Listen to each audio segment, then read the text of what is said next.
Hello guys, my name is Nisha Saini and welcome to literary heart. So guys, आज मैं जो आपको पोएम कराने जा रही हूँ उस पोएम का नाम है हुज़ हू। और ये जो पोएम है ये W.H. ऑडेन की लिखी हुई, या फिर W.H. ऑडेन का पूरा नाम है वेस्टन ह्यू ऑडेन।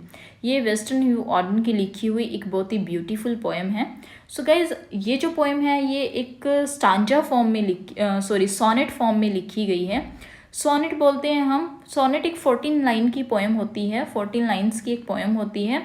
उस पोएम जो कि 2 पार्ट्स में डिवाइड होती है, जो इसका फर्स्ट पार्ट होता है उसको हम ऑक्टेव बोलते हैं। ऑक्टेव का मतलब होता है 8 लाइन्स का स्टांजा, और जो सेकंड स्टांजा होता है उसको हम सेस्टेट बोलते हैं। सेस्टेट का मतलब होता है 6 लाइन का स्टांजा, मतलब कि टोटल लाइन्स हो गई 14, और फर्स्ट जो स्टांजा होगा वो 8 लाइन्स का होगा, और जो सेकंड स्टांजा होगा वो 6 लाइन का होगा।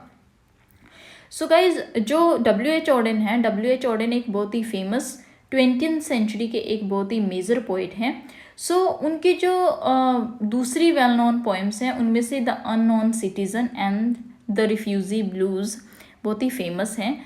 गाइज, मैं आपको इस पोएम के बारे में बताती हूँ। सबसे पहले मैं पोएम का जो टाइटल है वो मैं आपको क्लियर कर देती हूँ, हुज़ हू, कि हुज़ हू है क्या। जो गाइज हुज़ हू है, हुज़ हू एक बुक का नाम है जिसमें जो इम्पोर्टेंट पीपल होते हैं, इम्पोर्टेंट पर्सन होते हैं, उनके बारे में फैक्चुअल डिटेल्स दी जाती हैं। या फिर आप ऐसा भी बोल सकते हो कि हुज़ हू एक बायोग्राफिकल बुक है जिसमें कि इम्पोर्टेंट पर्सन की बायोग्राफीज लिखी जाती हैं। आज की जो हमारी पोएम है उसमें W.H. ऑडेन एक पर्सन की बात करते हैं जो कि अननोन पर्सन है, जिसके बारे में कोई भी डिटेल्स नहीं दी गई, जिसके बारे में कुछ नहीं बताया गया। एक ऐसे पर्सन की बात करते हैं तो जिन्होंने अपनी लाइफ में बहुत ज़्यादा स्ट्रगल किया है, बट स्ट्रगल करने के बाद एट लास्ट उन्हें लाइफ में सक्सेस मिली है। तो उस पर्सन के बारे में ही बात की गई है। गाइज, हम अपने फर्स्ट पैराग्राफ से स्टार्ट करते हैं। फर्स्ट पैराग्राफ में जो हमारे पोएट हैं वो क्या कह रहे हैं कि a shilling life will give you all the facts। a shilling life, shilling एक करेंसी है, तो उस करेंसी के बारे में बोला गया है कि अ शिलिंग लाइफ बोला गया है बायोग्राफी, कि एक शिलिंग की जो बायोग्राफी है, जो बुक है, will give you all the facts, वह तुम्हें सभी फैक्ट्स दे सकती है, वह तुम्हें सभी तथ्य बताएगी एक पर्सन की लाइफ के बारे में। मतलब कि एक शिलिंग की बायोग्राफी, एक शिलिंग की खरीदी हुई बुक तुम्हें एक पर्सन के बारे में या उसकी लाइफ के बारे में जितने भी इम्पोर्टेंट फैक्ट्स हैं वो तुम एक शिलिंग की बुक को खरीद कर पता कर सकते हो। आगे सेकेंड लाइन में क्या है कि हाउ फादर बीट हिम, तो उसमें बताया गया है कि कैसे जो फादर थे वह उसे पीटते थे। बीट का मतलब होता है पीटना, मारना, कि कैसे वो फादर उस इम्पोर्टेंट पर्सन को, हिम यूज़ किया गया है उस इम्पोर्टेंट पर्सन के लिए जिसके ऊपर ये पूरी की पूरी पोएम लिखी गई है, कि कैसे जो फादर थे उसे बीट किया करते थे, उसे मारते थे। हाउ ही रन अवे, और कैसे वो अपने घर से भाग गया। रन अवे मीन्स भागना, कि किस तरह वो भाग गया। What were the struggles of his youth, what were the struggles बोलते हैं हम संघर्ष को, ऑफ हिज यूथ मीन्स जवानी के, कि उसकी जवानी के संघर्ष क्या थे, या उस जवानी में उसने क्या क्या संघर्ष किए थे। What acts made him the greatest figure of his days. What acts means ऐसे कौन से काम थे, एक्ट का मतलब होता है काम, कि ऐसे कौन से काम थे, मेड हिम जिन्होंने उसे बनाया, द ग्रेटेस्ट फिगर बोलते हैं महान इंसान या महान व्यक्ति, ऑफ हिज डेज मीन्स उसके टाइम का, कि उसने ऐसे कौन से काम किए थे जिन कामों के कारण वो अपने टाइम का सबसे महान या सबसे ग्रेटेस्ट जो व्यक्ति था वो बनकर सामने आया। आगे है कि ऑफ हाउ ही फॉट, कि कैसे वो लड़ा। फिज्ड, कैसे उसने मछली पकड़ी। हंटेड में शिकार करना, कैसे उसने शिकार किया। वर्कड ऑल नाइट, और कैसे वो काम करता था। ऑल नाइट मीन्स पूरी रात, और किस तरह वो पूरी रात सफलता प्राप्त करने के लिए काम करता था, संघर्ष करता था। दो मीन्स हालांकि, गिडी का मतलब होता है सिर चकराना या फिर अस्थिर होना, कि हालांकि वो कभी कभी अस्थिर होता था, कभी कभी वो उस स्ट्रगल से या जो भी वो काम कर रहा था उससे वो परेशान हो जाता था, थोड़ा अस्थिर हो जाता था। क्लाइम्ड न्यू माउंटेन्स, बट उसके बावजूद भी, क्लाइम्ड का मतलब है चढ़ना, न्यू मीन्स नए, माउंटेन्स मीन्स पर्वत, बट उन सब के बावजूद भी, उस अस्थिरता के बावजूद भी वो नए माउंटेन्स पर चढ़ा। मतलब नए माउंटेन्स पर चढ़ने का मतलब है कि उसने बहुत ही ऊंची जो ऊंचाइयाँ थी, बहुत ही जो नई या ऊंची महान ऊंचाइयाँ थी, उनको किस तरह उन्होंने छुआ। Named a sea, named means नाम देना, अ सी एक समुद्र को। यहाँ पर क्या मतलब है कि किस तरह वो अस्थिर, कभी कभी जो अस्थिरता आती थी, उसका सिर चकराता था या वो ऊब जाता था काम करने के बाद, उसके बावजूद भी उसने नई सफलता प्राप्त की। उसने अपने लिए एक नया समुद्र बनाया, समुद्र का नामकरण किया, मतलब कि उसने अपना एक नया साम्राज्य स्थापित किया जिसको उसने अपना नाम दिया। आगे है some of the last researchers even write, कि सम ऑफ द लास्ट बोलते हैं कंटेम्प्रेरी, जो नए रिसर्चर्स का मतलब है क्रिटिक, कि कुछ तो नए ऐसे कंटेम्प्रेरी क्रिटिक हैं। इवन मीन्स भी, राइट मीन्स लिखते हैं, कि कुछ ऐसे नए रिसर्चर हैं, क्रिटिक हैं, जो ये भी लिखते हैं कि love made him weep his pints like you and me, कि जो प्यार था, लव मेड हिम वीप, कि जो प्यार था उसने उसे रुलाया। हिज पिंस हम बोलते हैं एक ऐसी चीज़ को जो कि लिक्विड को मापने का एक मेज़र होता है, जिसको हम पैमाना बोलते हैं, एक ऐसा पैमाना जिससे कि हम लिक्विड मेज़र करते हैं।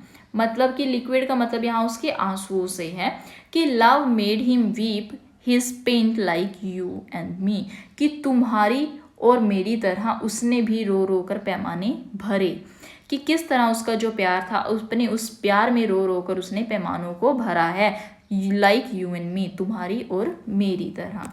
सो गाइज ये इसका फर्स्ट स्टांजा था। सो सेकंड स्टांजा में, मतलब कि फर्स्ट स्टांजा में एक जो इम्पोर्टेंट पर्सन होता है उसके स्ट्रगल दिखाए गए हैं, कि किस तरह वो संघर्ष करता है, दिन रात काम करता है, दिन रात काम करने के बाद कभी कभी वो अपने उस संघर्ष से परेशान भी हो जाता है, बट फिर वो नए तरीके से शुरू करता है, नई तरीके से शुरू करने के बाद किस तरह उसको सफलता मिलती है। बट वो जो इम्पोर्टेंट पर्सन है वो किसी को प्यार करता है और अपने प्यार में वो बहुत ज़्यादा रोया है, तुम्हारी और मेरी तरह। सो गाइज सेकंड स्टांजा है, सेकंड स्टांजा में जो पोइट हैं वो क्या कह रहे हैं कि with all his honours on, with all his honours on, honours का मतलब है रुतबा जो उसने हासिल किया है, कि सभी रुतबों के होते हुए भी ही साइड फॉर वन, साइड का मतलब होता है आह भरना, रोना, सिसकना, कि सभी रुतबों के होते हुए भी वह किसी एक पर्सन के लिए आहें भरता था। हु मीन्स कौन, से एस्टोनिस्ड क्रिटिक, एस्टोनिस्ड मतलब होता है हैरान, क्रिटिक होता है आलोचक, कि जो आलोचक हैं या फिर जो हैरान आलोचक हैं वो कहते हैं कि वो जो इम्पोर्टेंट पर्सन था। गाइज मैं आपको एक बात क्लियर कर देना चाहती हूँ कि इससे आगे की जो भी हमारी लाइंस होंगी उसमें उस पर्सन की बात हो रही है जिससे वो इम्पोर्टेंट पर्सन प्यार करता था। मतलब कि यहाँ पर जो हमारी 9th लाइन है, जो सेकंड स्टांजा की फर्स्ट लाइन है, उसमें जिस पर्सन क्या बात की गई है कि ही साइड फॉर वन, कि पर फिर भी वो किसी के लिए रोता था, वो जो पर्सन था जिसके लिए वो रोता था उस पर्सन की आगे बात की गई है। तो सेकेंड लाइन में इस पैराग्राफ की क्या है कि से एस्टोनिश्ड क्रिटिक, की जो हैरान क्रिटिक है वो कहते हैं कि वह जो पर्सन था लिव्ड एट होम, कि वह घर पर रहता था, did little jobs about house with skills, did means किया करता था, लिटिल जॉब्स मीन्स छोटे छोटे काम, अबाउट द हाउस घर के काम किया करता था, विद स्किल, स्किल मीन्स निपुणता के साथ, कि वो जो पर्सन था वो घर पे रहता था और वो निपुणता के साथ घर के छोटे मोटे काम किया करता था। एंड नथिंग एल्स, और इसके अलावा घर के कामों के अलावा वो और कोई काम नहीं करता था। कुड विशल, और वो जो पर्सन था, वो जो वुमन की शायद इन्होंने यहाँ पर बात की गई है, वो जो वुमन थी वो सीटी बजा सकती थी। वुड सिट स्टिल, वो काफ़ी समय तक स्थिर बैठी रहती थी। और potter round the garden, potter का मतलब होता है स्लोली और एमलेसली घूमना, और यहाँ पर मतलब हुआ और पोटर राउंड द गार्डन, और वो गार्डन में, बगीचे में इधर उधर एमलेसली घूमती थी। आगे की जो लाइन हमारी बची है उसमें क्या है कि answered some of his long marvellous letters but kept none. वो जो लेडी थी answered some of his long, answered means answer देना, उत्तर लिखना या फिर लेटर लिखना, of his long, long means लंबे, मार्वलस, मार्वलस का मतलब है आश्चर्यजनक, या फिर ऐसे लेटर्स जो बहुत ही हैरान करने वाले थे, कि answered some of his long marvellous letter, कि उस पर्सन ने उसके कुछ लंबे और जो हैरान करने वाले लेटर्स थे उनका आंसर लिखा, but kept none, but kept means रखना, नन मीन्स एक भी नहीं। मतलब क्या हुआ इस लाइन का, कि उस पर्सन ने उसके कुछ लंबे लेटर्स थे, वो जो महान पर्सन था, वो जो ग्रेट पर्सन था, उसने जो लेटर उस लेडी को लिखे थे, उन लेटर्स का आंसर देने के लिए उस वुमन ने कुछ लेटर्स लिखे थे, बट केप्ट नन, पर उसने, उस लेडी ने एक भी लेटर्स को अपने पास नहीं रखा।